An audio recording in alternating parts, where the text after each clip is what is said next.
Бүгүнкү сабагыбыз кыргызча клавиатураны кантип кошобуз. Мына бул жерде экранная клавиатураны чыгарайын. Экранная клавиатура. Мына бул жерде русский, английский экиле бизде клавиатура турат да.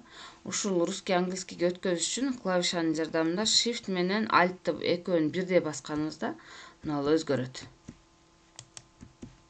Мынакей англис тил, орус тил болду. Эми ушул жерге кыргызча клавиатураны кантип кошобуз. Эми ушул жерден мындай басабыз.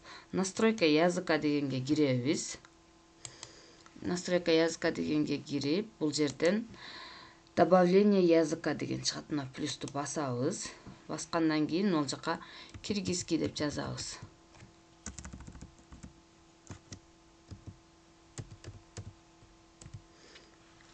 Кыргыз деп туруп жазсак, киргизский деп чыкты.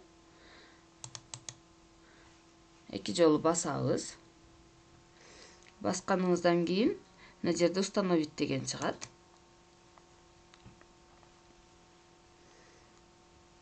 Мынакей бизде кыргызча шрифттагы установка болду. Эми бул жерден shift менен alt'ты басып, англисче, орусча, кыргызчага өткөзөбүз. Эми бул жерде ө, ыңдарды кантип жазабыз. Word программасына киребиз. Бул жерге эми жаңгак деп жазайын. Бул жерди чоңойтуп алабыз. Бул жерден экранная клавиатурадан мына alt'ты басып туруп, ны бассак ың болот.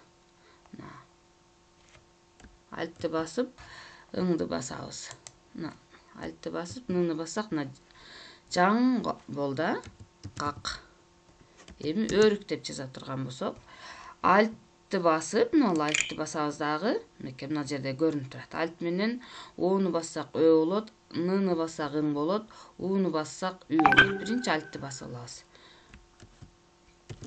Өрүк.